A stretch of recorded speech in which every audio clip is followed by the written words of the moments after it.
তোমার পদ্ম পড়ে গিয়েছিল বুঝি? পদ্মকে প্রশ্ন করে কেমন খুঁটিয়ে খুঁটিয়ে দেখতে লাগে আলো। মেয়েটা সত্যিই খুব সুন্দর, টকটকে ফর্সা গায়ের রং। এছাড়াও মাত্র কাঁচা হলুদ লাগিয়ে গোসল করে আনা হয়েছে। অসম্ভব সুন্দর টানা টানা বড় দুটো চোখ, ঘন কালো লম্বা লম্বা পাপড়িতে ঘেরা ভ্রুজোড়া মাত্র যেন কোনো সুনিপুণ কারিগরের থেকে দিয়ে গেঁথে নিয়ে গেছে। খাড়া ছোট নাক, টুকটুকে লাল দুটো ঠোঁট, যেন কোনো ছোট বাচ্চার শিশুসুলভ কেউ হার মানায়। গাল দুটো বাচ্চাদের মতো এখনো ফোলা, বয়সের তুলনায় একটু বড় মনে হয় পদ্মকে। তবে আলো জানে এই মেয়ে নেহাতি এক বাচ্চা, কিন্তু মাহাদের নজরে ওর আসল ছবিটা আসলে কি? এই মেয়ের যে রূপ, এতে নিঃসন্দেহে যে কোনো পুরুষ তার পায়ে লুটে পড়বে অচিরে। তাহলে মাহাদের বা কী দোষ? সত্য, মাহাদও কি এই রূপে মোহিত হয়ে পড়েছে? ভাবতে আলোর মুখের হাসি সূর্যের আলোর অসহায় শিশির বিন্দুর মতো মুহূর্তেই শুকিয়ে গেল। পায়ে ব্যথা শব্দ দুটো শুনে আগের ন্যায় সেই শিশুসুলভ রাগ, অভিযোগ আচরণটা মিশে গেল আলোর কথার সাথে। সামান্য অভিযোগই রাগন্তর স্বরেই পদ্ম বলে উঠল, আমি পড়ে যাইনি কোথাও আপু, সব দোষ এই মাহাত ভাইয়ের। এই জলদস্যুটা আমাকে দুর্বল পেয়ে রাত দিন শুধু অত্যাচার করে জানেন। পদ্ম এতটুকু বলে চুপ থাকলো না, অভিযোগের ভান্ডার মেলে ধরলো আলোর সামনে। আলো দেখলো পদ্ম মন খুলে ওর সাথে কথা বলছে। তবে মাদের এক নতুন রূপ ধরা পড়ে আজ আলোর চোখে। পুরো দুনিয়ার জন্য গম্ভীর, একগুঁয়ে, স্বল্পভাষী, আর নিজের হবু বউয়ের কাছে নিজেকে গুটিয়ে লুকিয়ে থাকা আবরণের মানুষটা যেন এক উজ্জ্বল ঝর্ণার মতো হয়ে যায় পদ্মর সান্নিধ্যে। সকাল থেকেই বাদর ঝোলা ঝুলছে পদ্ম মাহাদের পা ধরে। সোফায় বসা মাহাত গা ছাড়া ভাব নিয়ে সকালে চা গিলছে। ওর পুরো দৃষ্টি আজকের পত্রিকায় নিবদ্ধ। ভাব যেমন এমন খুব গুরুত্বপূর্ণ কিছু ছাপানো হয়েছে আজ পত্রিকায়, না পড়তে পারলে ও মরেই যাবে। এদিকে পা ধরে ঝুলে থাকা কিশোরের দিকে ভ্রুক্ষেপ করার প্রয়োজন একবারও মনে করল না এই দুষ্ট মানবটি। সিরাজুল মুখ চুন করে বসে আছে। মেয়েটার হাল তার সহ্য হচ্ছে না। সে সাত সকাল ধরে মাহাতকে মানানোর চেষ্টা করে যাচ্ছে বাচ্চা মেয়েটা, কিন্তু ছেলেটা তার আসলেই পাষাণ, একদম মায়ের মতো। পদ্ম নাকের জল চোখের জল এক করে কেটে যাচ্ছে। মাদের পা ধরে আহ্লাদে সুরে বলছে, আমি আর কিছু শিখতে বলবো না মাহাত ভাই, আর জেদও করবো না। এইবারই শেষ, আমার শিক্ষা হয়ে গেছে। আমি আর কিছু শেখার জন্য বায়না ধরবো না কখনো, আল্লাহর পাক্কা ওয়াদা। তুমি তো বড় মামার লক্ষ্মী বাচ্চা, তাই না? বলে সিরাজুলের দিকে ছলছল চোখে তাকালো পদ্ম। চোখের ইশারায় কিছু একটা বুঝালো। হ্যাঁ হ্যাঁ, মামুদ তো আমার লক্ষ্মী বাবু। সিরাজুলও হক চকিয়ে পদ্মর সাথে তাল মেলায়। মেয়েটা সময় অসময়ে তাকে বিষধর সাপের সামনে দাঁড় করিয়ে দেয় আর বিন বাজিয়ে বলে, নাচো মামা নাচো, বাঁচতে চাইলে নাচো। তাই তো, লক্ষ্মী বাবুরা কি এমন করে বলো? হ্যাঁ হ্যাঁ, ঠিক ঠিক, লক্ষ্মী বাচ্চারা এমন করে না মাহমুদ। পদ্ম ঠিক বলছে। জামা, এবার পা ছেড়ে দে, অনেক হয়েছে। মাহাত কিছু বলবে না তোকে। তোর আর যেতে হবে না ওই মারামারির ক্লাসে। তুই শুধু মন দিয়ে পড়াশোনা করলেই হবে, ঠিক না বাবু? I mean Mahat. Sirajul confused হয়ে বোকা হেসে বলল। মাহাত পত্রিকা থেকে চোখ সরিয়ে বাবার মুখটা একটু ভালো করে দেখে, পদ্মর দিকে তাকায়। নিজের মাথাটা বা হাতে চুলকে মনে মনেই ভাবতে লাগে, আল্লাহ, এরা দুজন পাক্কা সেই লেভেলের নাটকবাজ। পদ্ম বুঝলো মাহাত ওর দিকেই বাজ পাখির চোখে তাকিয়ে আছে। এবার নিশ্চিত ঝাড় খেতে হবে এই দানবের হাতে। কিন্তু পদ্মর কপাল ভালো, মাহাদের ফোন আসায় কিছু না বলেই ও সেখান থেকে চলে যায়। ফ্ল্যাশব্যাক। পায়ের চোট ভীষণ যন্ত্রণা করছে পদ্মর। গার্ডের কাছ থেকে গোড়ালি অবধি ফুলে গেছে। বরফ ঘষে মুভের স্প্রে করা হয়েছে, কিন্তু এইটু কম, আবারও ব্যথা শুরু হয়ে গেছে। পদ্মর এমনি সহন শক্তি কম, তাই ব্যথার তোড়ে হাত পা ছড়িয়ে কেমন বাচ্চাদের মতো ভ্যাভ্যা করে কাঁদতে লাগলো। এতে করে ওর নাকের পানি চোখের পানি সব মিশে একাকার। একসময় এসে চোখ বেচারা ধৈর্য হারা হলেও নাকের কল দম ছাড়ার সময় পেল না, তাই সে তার ধর্মমতে প্রবাহিত হতে লাগলো। কান্না বন্ধ হলেও শব্দ বন্ধ হলো না। ক্লাসের সবাই এত বড় মেয়েকে এইভাবে কাঁদতে দেখে হতবিম্ব। পাশে কেউ কেউ মুখ চেপে হাসাহাসিও করছে। আজ 3 দিন হলো পদ্ম ক্যারাটে ক্লাসে ভর্তি হয়েছে। না না, ও নিজ ইচ্ছায় আসলে শিখতে আসেনি, বেচারাকে টেনে টুনে জোর করে ভর্তি করানো হয়েছে। বাচ্চা মেয়েটা তো নাচ শেখার বায়না ধরেছিল মায়াদের কাছে। নাচ শিখে স্কুলের সেই রিমঝিম মেয়েটাকে উচিত শিক্ষা দেওয়ার সকল জল্পনা কল্পনার ছক কষে একদম সাজিয়ে ফেলেছিল মনে মনে। রিমঝিম থেকেও সুন্দর করে নাচ দেখাবেও। পুরো স্কুলের আবাল বৃদ্ধ বনিতা সকলের মুখে কেবল পদ্মর জয়ধ্বনি শোনা যাবে। কোমর দুলিয়ে কেমনে নাচতে হয় সেই মা মেয়েকে শিখিয়ে ছাড়বেও। পদ্মর সাথে পাঙ্গা নেওয়ার বদলাতেও পদ্ম নিবেই। সাথে একটা দুটা নাচ ভিডিও করে টিকটকে ছেড়ে দিবে। এক রাতের মধ্যে সেলিব্রিটি হয়ে যাবে পদ্ম। তখন পদ্মকে পাইকে অটোগ্রাফের জন্য লাইন ধরে দাঁড়াবে সাধারণ মানুষ ওর বাড়ির সামনে। ভাবতেই আনন্দ লাগে ওর। তাছাড়া নাচ শিখতে এমন কি কঠিন কাজ, শুধু তো কোমরটা সাপের মতো একটু বাঁকিয়ে ঠুমকাতেই হয়। ময়ূরের মতো চিকেন কোমরটাকে দুলিয়ে পদ্ম তাথই তাথই করে নাচবে। নিজের ওপরে দৃঢ় আত্মবিশ্বাস ওর। ও রিমঝিম থেকেও সুন্দর নেচে দেখাবে। এখন শুধু মাহাত ভাই রাজি হলেই চলে। তাহলে আজই ভর্তি হওয়ার কথা বলবে মাহাত ভাইকে। কিন্তু মাহাত নামক দানব ওর স্বপ্নে এক বালতি জল ঢেলে তবেই না শান্ত হলো। ময়না ছলাৎ ছলাৎ নাচ নাকি চলবে না, তাহলে নাকি ময়না উড়াল দেবে দূর আকাশে। তখন মাহাদের কি হবে? ময়নার সাথে উড়াল দেওয়ার শক্তি কি আছে এই বয়সে?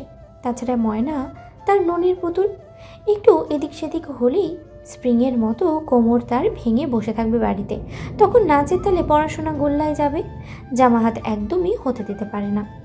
তার যে ভালো ময়না ঘরেই থাক, ভালো মতো পড়াশোনা করলেই চলবে।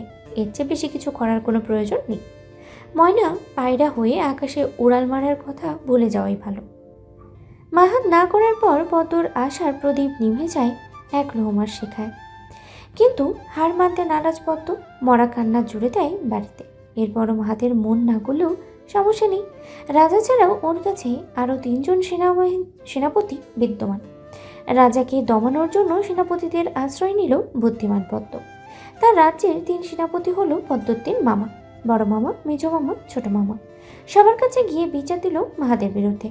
সাথে আবদার করে বসলো নাচ শেখার। 3 মামার বড্ড আদরের একমাত্র ভাগ্নি পদ্ম, একমাত্র বোনের শেষ চিহ্ন বলে কথা। তার কোনো ইচ্ছে তারা অপূর্ণ রাখেনি এ অবধি। তাই এবারও ভাগ্নির আবদারে পূর্ণ সমর্থ জানায়। মামাদের সমর্থ পেয়ে পদ্ম সত্যিই ময়না পায়রা হয়ে আকাশে উঠতে লাগে। মাদের সামনে গিয়ে নিজের চিকন কোমরটা হেলে দুলে নিজের রুমে চলে যায়। তা দেখে মাহাত রাগে ফুলছে পদ্মর উপরে। পারলে তুলে একটা আছাড় মারত মেয়েটাকে।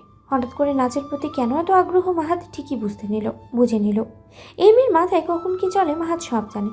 এর আগে একবার তবলা বাজানো শিখবে বলে মাহাদের জীবন অতিষ্ঠ করে ফেলেছিল। অবশেষে মাহাত কতগুলো টাকা খরচ করে একটা ভালো একাডেমিতে ভর্তি করিয়ে দেয় পদ্মকে। সাথে তবলাও বাধা কিনে দেয়। ভেবেছিল হয়তো পদ্ম সিরিয়াস এই ব্যাপারে, তাই মাহাতও আর না করেনি। কিন্তু এই মেয়ে 1 সপ্তাহের বেশি আর ক্লাস করলই না। বাহানা ছিল ওই মোমের মতো হাত নাকি ব্যথা করবে তবলা পিটালে। সেই তবলা এখন বাড়ির স্টোর রুমের ধুলো ময়লা আবর্জনায় পড়ে গড়াগড়ি খাচ্ছে। এখন আবার মাথায় চলছে নাচ। দেখা যাক এবার দৌড় কতটুকু। মাহাতও কম নয়, পদ্মকে নাচে ভর্তি না করিয়ে ক্যারাটে ক্লাসে নিয়ে গিয়ে ভর্তি করিয়ে দিয়ে আসে। পদ্ম বেচারি তো আহম্মক হয়ে গেল। ও তো নাচে ভর্তি হতে চেয়েছিল। ক্যারাটে ক্লাসে ওর মতো পুতুলের কি কাজ? এটা তো ছেলেদের শোভা পায়। মেয়েদের তুলনায় মতো নরম সুরের ক্যারাটে শিখতে গিয়ে কেন এত কষ্ট দিবে শুধু শুধু? কিন্তু মাহাত শুনল না। নাচ শিখতে হলে নাকি আগে ক্যারাটে শেখা প্রয়োজন। শরীর শক্ত হবে তবেই না সে নাচে জোর আসবে। তাছাড়া পাটকাঠির মতো দেখতে পদ্মর শরীরে নাকি শক্তির ভীষণ অভাব। সেই অভাব পূরণ করতে নাকি এত সব আয়োজন। এ কেমন যুক্তি? পদ্ম বুঝল না। নাচের সাথে ক্যারাটের কী সম্পর্ক? কিসের সাথে কি, পান্তাভাতে কি? কিন্তু পদ্ম মাহাদের উপরে আর কিছু বলতে পারল না। তবে এবারও 3 দিনের বেশি টিকল না পদ্ম, বরং পা ভেঙে কেঁদে কেটে ভাসিয়ে দিল পুরো ক্লাসরুম। ওর মতো বাচ্চা মেয়েটার সাথে এমন অবিচার করায় মাহাতকে মনে মনে কয়েকটা গালিও দিল পদ্ম। একাডেমি থেকে খবর পেয়ে মাহাত ছুটে যায়। ও জানতো এমনই কিছু হবে। নাচে ভর্তি করলেও পদ্ম সেখানেও 2 দিনের বেশি টিকত না। খুব ভালো করেছে না ওর নিজের পদ্মকে। ওর হাতেই তো গড়া এই মেয়েকে, তাই চিনতে খুব বেশি কষ্ট করতে হয় না। তাই তো পদ্মকে একটা উচিত শিক্ষা দিতেই বন্ধুর একাডেমিতে ভর্তি করিয়ে দেয়, যাতে দ্বিতীয়বার কোনো কিছুর ভূত মাথায় চাপার আগে এই শিক্ষাটা ওর যেন মনে থাকে।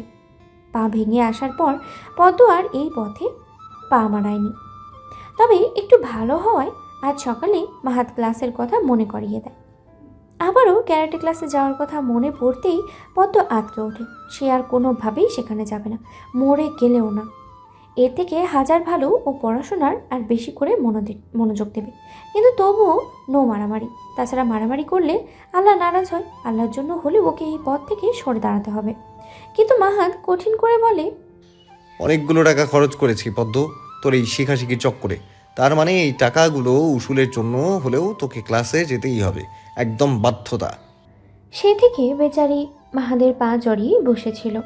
কিন্তু জলদস্যু মাহাদের মনে দয়ামায়া নেই বলতে গেলেই চলে। তাই তো পদ্মের কষ্টে তার মন কাঁদে না। মাহাতে যেতেই হতাশ হয়ে পড়ে পদ্মর বড় মামার পাশে গিয়ে বসে। মামার এক হাত জড়িয়ে কাঁধে মাথা রেখে অভিযোগের সুরে বলে, এই জলদস্যুটার বিয়ে দিচ্ছ না কেন মামা? বিয়ে হলে অন্তত আমাকে তো আর জ্বালাতে পারবে না। পদ্মর বাচ্চা সুলভ কথায় সিরাজুল সাহেব চোখে হাসেন। স্নেহভরা দৃষ্টিতে তিনি একমাত্র বোনের রেখে যাওয়া স্মৃতির দিকে তাকান। বুকটা আবারও ভার হয়ে ওঠে তার। বোনটা হয়তো মৃত্যুকালে নিজের সদ্যজাত শিশুটার মুখটা ভালো করে দেখার সময়টাও পায়নি। যতটুকু সময় শ্বাস ছিল মাহাতকে কেবল অনুরোধ করে গিয়েছে শিশুটার খেয়াল রাখার জন্য। কাপড়ে মোড়ানো কন্যাটিও যে মায়ের মুখটা দেখার সৌভাগ্য মেলেনি। না পেয়েছে মায়ের বুকের না জুড়েছে এক ফোঁটা মাতৃ অমৃত। মা জুলেখা মেয়েটার কাছে কেবলই বসার ঘরে ঝুলিয়ে রাখা একটি সাদা কালো ছবি। দুর্ভাগ্যবশত তারা ভাই হয়ে সেদিন বোনের পাশে থাকতে পারেনি। জুলেখার পাশে ছিল কেবল তার একমাত্র ছেলে মাহাত। হয়তো সেই মুহূর্তে মাহাতও বুঝতে পেরেছিল সদ্যজাত শিশুটি মাকে কিছু সময়ের মধ্যেই চিরতরে হারিয়ে ফেলবে। তাই তো দু হাতে বুকের কাছে শিশুটিকে আগলে ধরেছিল।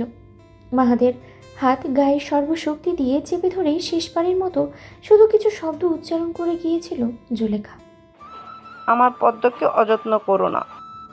সেই কথা অবশ্য রেখেছে তার ছেলে। পদ্মর আদর যত্ন কোনো কমতি ও কখনো রাখেনি। ওর শাসনের মাঝেও ওর আদর লুকিয়েই থাকতো। পদ্মর জন্য মাহাত যা করেছে বা করছে সিরাজুল সাহেব নিজেও হয়তো এত কিছু করতে পারতো না। তাই ছেলেকে নিয়ে মাঝে মাঝে তার ভীষণ গর্ব হয়। তিনি জানেন পদ্ম সবার কাছে বড় হলেও মাহাদের জন্য এখনও সেই তোয়ালে পেঁচানো সদ্যজাত পিচ্চি। ছেলেটা তার যা করে পদ্মর ভালোর জন্যই করে। পদ্মর ভালো কথা চিন্তা করেই যে এটা যে তার বিয়ে থেকে মুখ ফিরিয়ে নেয় বারবার, সেটা তিনি খুব ভালো করেই অবগত। নদীর স্বচ্ছ জল সূর্যরশ্মির নিবিড় সূক্ষ্মতায় ঝলমল করে।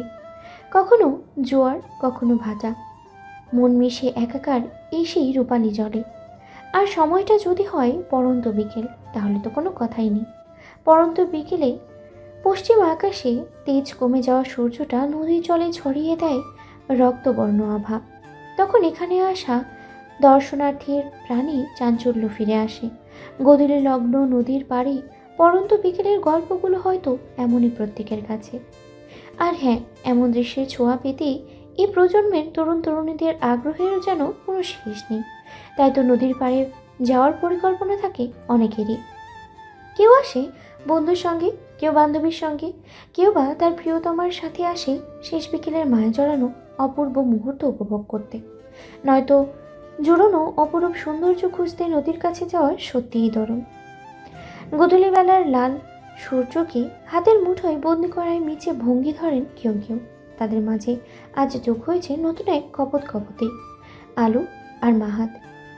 নদীর পাশে সিমেন্ট দিয়ে তৈরি করে বসার জায়গায় ব্যবস্থা করা হয়েছে। সেখানেই বসে আছে ওরা দুইজন। সেই কখন ধরে তারা বসে আছে, কিন্তু মুখে এক বিন্দু পরিমাণ কোনো শব্দ নেই। উভয়ের মধ্যে একটা পিনপত নীরবতা বজায় রইল। দুজনেই সংশয়ে ভুগছে। নিজেদের মধ্যে কোনো ব্যাপারে তারা কথা বলতে পারে সেটাই বুঝতে পারে না। অথচ আলো কত কিছু ভেবে এসেছিল, কিন্তু এখন যেন কথা শূন্য। আলো মাহাদের দিক থেকে দৃষ্টি সরিয়ে এদিক ওদিক তাকাচ্ছে। কেন এমন হচ্ছে ও নিজেই বুঝতে পারছে না। এতটা নার্ভাস হওয়ার কোনো ব্যাপার আদৌ আছে কি ওদের মধ্যে? এমন নয় পাশের মানুষটাও রচনা খুব ভালো করেই চেনে মানুষটাকে, ওর ভবিষ্যতের আপন পুরুষ বলতে গেলে। সময় অসময়ে কত কথা বলেছে দুজন, অথচ এখন মনে হচ্ছে ওর গলার সমস্ত শব্দ মরে গেছে। কিন্তু আলো বলতে চায় কিছু নিজের ব্যাপারে, কিছু মাহাতকে নিয়ে।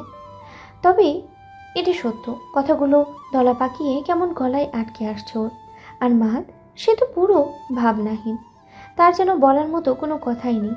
নিবিড় চিত্তে বসে একদমই নদীর দিকে তাকিয়ে আছে, যেন আশেপাশে আর কেউ নেই। আর এই মুহূর্তে নদী দেখাটা সবচেয়ে বেশি প্রয়োজনীয় হয়ে দাঁড়িয়েছে তার। দূর থেকে নদীর ঢেউয়ের আওয়াজ আসছে ছলাৎ ছলাৎ, অথচ পাশে বসা নারীর হৃদয়ের সুর এত কাছে বসে থেকেও কানে আসছে না ওর। আলোর সাথে সাধারণ পরিচয় থাকলেও এমনভাবে কখনো কোনো কথা হয়নি। কোথাও যাওয়া তো দূরেই থাক, তাই কেমন যেন একটা অস্বস্তি লাগছে মাহাদের। ওর এমনিতেই মেয়েদের সাথে কথা বলতে অস্বস্তি হয় না, এমনি ক্ষেত্রে সে কথা বলে, কোনো জড়তা থাকে না, কিন্তু এই প্রেম বা বিয়ের মতো ব্যাপারে মেয়েদের সাথে কথা বলার সময় সে আড়ষ্ট হয়ে থাকে। তার শৈশব যৌবনকাল প্রেমবিহীনই কেটেছে। প্রথমে পড়াশোনা, তারপর সাংসারিক দায়িত্ব তার কাঁধে চলে আসায় এসব নিয়ে ভাবনার সময় বা তার জীবনে প্রেম আসার কোনো অবকাশই তৈরি হয়নি। বিশেষ করে এসব নিয়ে সে কখনো ভাবেইনি। এখন পরিবারের মুখে বাধ্য হয়ে তাকে এসব মেনে নিতে হয়েছে। তাছাড়া পাশে বসে রমণীর মনের কথা কিছুটা হলেও আন্দাজ করতে পারে মাহাত। মেয়েটা তোকে ভালোবাসে, হয়তো প্রচণ্ড ভালোবাসে, তার হালকা আভাস মাহাত পায়। কিন্তু সব কিছু জেনেও মাহাত নিজের মন থেকে আলোর জন্য সেই অনুভূতির দানা আনতে পারে না। কেন জানি আনতে পারে না। শুধুমাত্র মায়ের কথা রাখতেই অনেকটা অনিচ্ছা সত্ত্বেও আজ আলোকে নিয়ে বের হতে হয়েছে মাহাতকে। আলো জাবেদা বেগমের প্রিয় বান্ধবী রহিমার মেয়ে, তাই মেয়েটাকে তিনি চেনেন সেই ছোট্ট কাল থেকে। মেয়েটাকে নিজের ছেলের জন্য মনে ধরেছে জাবেদার অনেক আগেই। কিন্তু আলো বড়লোক বাবা মায়ের একমাত্র কন্যা বলে কিছুটা দমে ছিল এতদিন, কারণ সেই সময় মাহাদের অবস্থা অতটা উন্নত ছিল না। জুলেখার হঠাৎ করে পালিয়ে বিয়ে হয়ে যাওয়ার পর সিরাজুল কেমন যেন চুপ হয়ে যায়। তিনি তখন বোনের এমন করে চলে যাওয়ার শোকটা নিতে পারেন না। ফলাফল হার্ট অ্যাটাক করে একটা ছোটোখাটো, হয়তো নিজের আদরের বোনকে সন্তান সমতুল্য মমতা দিয়ে মানুষ করেছিল বলে এই কষ্টটাও বেশি ছিল তার। তখন মাহাদের বয়স কতই বা ছিল। সিরাজুল আগের মতো আর দৌড়ঝাঁপ করতে পারত না, অতিরিক্ত খাটাখাটনি তার শরীর সহ্য করতো না। মেজো ভাইকে কিছুটা দায়িত্ব দিয়ে একটু আরাম পেতে চেয়েছিল জীবনে, কিন্তু তা পরবর্তীতে কাল হয়ে দাঁড়ায় শেখ পরিবারের জন্য। ভুলভাল মানুষের সাথে লেনদেন করে বড় অঙ্কের টাকা লস করে বসে, অনেকটা পথে বসিয়ে দেওয়ার মতো। সিরাজুল হতাশ হয়ে যায়, হাল ধরার চেষ্টা করে ব্যবসায়। তা না হলে যে তার পরিবারকে সত্যি পথে বসতে হবে। বাবার চিন্তিত মুখ, অতিরিক্ত পরিশ্রম কিছুই চোখ এড়ায় না মাহাদের। মেজো চাচার প্রতি ওর বাবার আস্থা হারিয়ে ফেলে। আর ছোট চাচা তখন পড়াশোনা শেষ করে চাকরির জন্য চেষ্টা করছিল, কারণ ব্যবসা বাণিজ্য তার ধাতে ছিল না কোনো কালই। পরিবারের তখন একমাত্র ভরসা ছিল মাহাত, তাই ও নিজ থেকেই এগিয়ে আসে বাবার পাশে। পড়াশোনার পাশে অল্প অল্প করে বাবার ব্যবসার হাল ধরার চেষ্টা করে। পুরো না পারলেও পড়াশোনার বাইরে সবটুকু সময় বাবার পাশে থেকে থেকে সাহায্য করে যেত। ততদিনে মাহাদের উপর পদ্মর দায়িত্বটাও এসে পড়ে। কোনো দায়িত্ব থেকে মাহাত কখনো মুখ ফিরিয়ে নেয়নি। যে বয়সে ছেলেরা বন্ধু বান্ধব নিয়ে আড্ডায় মেতে থাকতে পছন্দ করে, প্রেমিকার বুকে উষ্ণতা খুঁজে বেড়ায়, সেই বয়সে মাহাত নিজের পরিবার ও পদ্মকে এক হাতে সামলায়। আর সময়ের সাথে সাথে ওদের ব্যবসার প্রসারও বাড়তে থাকে। আর মাহাত ব্যবসার ভার নেওয়ার পর থেকে আর পিছনে ফিরে তাকানোর প্রয়োজন হয়নি শেখ পরিবারকে। শহরের ধনীদের মধ্যে তারাও অবশ্য এখন কম নয়, তবে ক্ষমতার দিক দিয়ে আবার আলোর পরিবার একটু এগিয়েই আছে। আলোর পিতা ব্যবসায়ী হলেও ওর মামারা সবাই রাজনীতির সাথে জড়িত। আর মামাদের কাছে আলো একটু বেশি আদরের কিনা। সবেমাত্র অনার্স শেষ করেছে আলো, তাই আলোর বাবা মা চেয়েছিল বিয়েটা সেরে ফেলতে এই বছরের মধ্যে। কিন্তু মাহাদের না বলায় কিছুটা মনক্ষুণ্ণ হয় তাদের। আলোর জন্য অনেক ভালো ভালো ঘর থেকে প্রস্তাব আসা শুরু হয়েছে ইতিমধ্যেই। আলোর বাবা মা চেয়েছিল আলো এদের মধ্যে থেকেই কাউকে বেছে নিতে নিজের জন্য, কিন্তু আলো মাহাতকে ছাড়া কাউকে বিয়ে করবে না বলে একথা জানায় দেয়। মেয়ে তাদের বড় আদরের, তাই মেয়ের মতামত ছাড়া তারাও কিছু করতে পারছে না। আলো আজ ধূসর সাদা রঙের একটি জামদানি পরেছে, ঠিক যেমন মাহাদের পছন্দ। শাড়িটি অবশ্য জাবেদাই পরিয়ে দিয়েছে, চুল খোলা রেখে সুন্দর করে আঁচড়ে দিয়েছে।